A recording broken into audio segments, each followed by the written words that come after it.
तर मित्रांनो, आता एक महिना झाला मला गाडी घेऊन. रोज कुठं सिग्नलवर थांबलं हो का. असलं ऊन जर बघितलं तुम्ही बाहेर, भयंकर ऊन आहे म्हणाला, भयंकर. एवढं ऊन जबरदस्त. असल्या उन्हामध्ये कुठल्या तर सिग्नलला थांबलो की 2-2 वर्षाचे लेकरं, 2 वर्षाचे लेकरं, 1.5 वर्षाचे, 3 वर्षाचे लेकरं असं हात घेऊन येताना एवढं वाईट वाटते मला. रुपया 2 रुपया मागत असताना एवढं वाईट वाटते. म्हणून मी नेहमी सांगत असतो की भावानो, पैशाला महत्त्व द्या, आपल्या मेहनतीला महत्त्व द्या. इकडं तिकडं फिरू नका, गैरीपणा करू नका. प्रत्येक ऑटोवाला असं विचार करतो की मला 200ची बुकिंग आलं पाहिजे, 300ची बुकिंग आलं पाहिजे, 400ची बुकिंग आलं पाहिजे.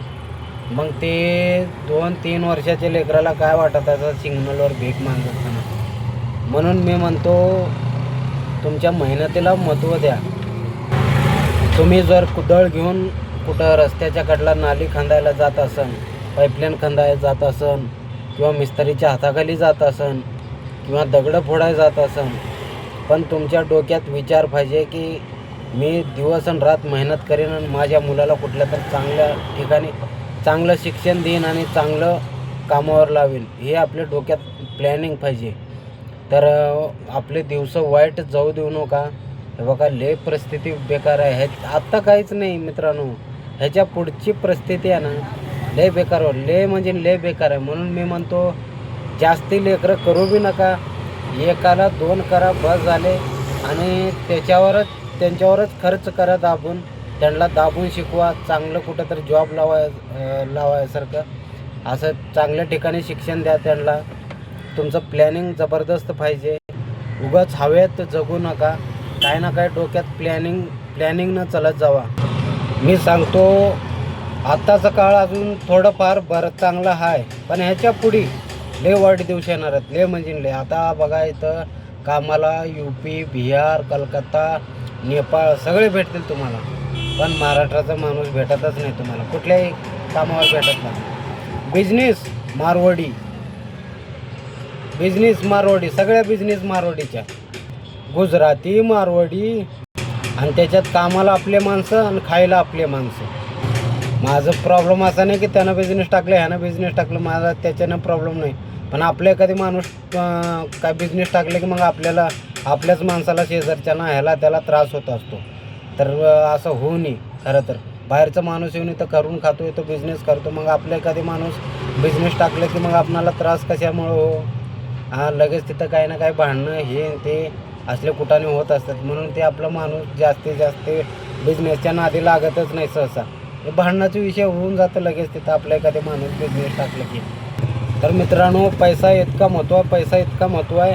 तुमच्याकडे जर पैसा असला की मग तुमचं एखादी प्रॉब्लेम झाला तर तुमचा इलाज प्रायव्हेट हॉस्पिटलमध्ये होणार नाही, तर सरकारी हॉस्पिटलच्या बाहेर छाती आपटत बसावं लागेल. काहीच इलाज होणार नाही. ठीक आहे, सरकारी हॉस्पिटलमध्ये इलाज होतो, पण ते चांगलं ओळख पाहिजे, वरी आमदार खासदारापर्यंत ओळख पाहिजे, मग तुमचा इलाज जबरदस्त होणार, काही टेन्शन नाही. तर परिस्थिती वाईट आपल्यावर येऊ देऊ नका.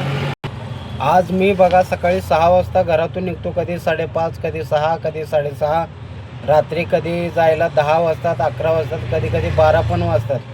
पण माझ्या अकाउंटला 3,500 रुपये आहेत.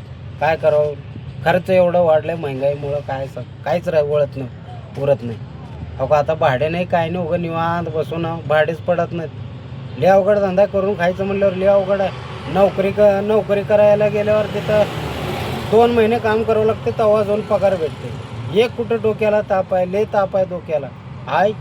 तर ठीक आहे मित्रांनो, लाईक करा, सबस्क्राईब करा, आणि आपले दिवस वाया घालू नका. आणि दुसरी गोष्ट म्हणजे असं आहे, आपल्या मेहनतीच्या पैशाला वाया जाऊ देऊ नका, मेहनत वाया जाऊ देऊ नका. आणि दारू जास्त पी जाऊ नका. हप्त्यातून एकदा, महिन्यातून 1-2दा ठीक आहे, पण कंटिन्यू दारू प्यायचं सवय लावून घेऊ नका. जिंदगीत पैसा लय महत्त्वाचा आहे. ज्या बापाकडे पैसा आहे त्या बापाला घरात इज्जत आहे, नाहीतर ज्या बापाकडे पैसा नाही त्या घरात पहिलं कुत्र्याला भाकर जाते ना, मग नंतर बापाला भाकर जाते असते. अशी परिस्थिती होते आहे माणसाची पैसा नसले की.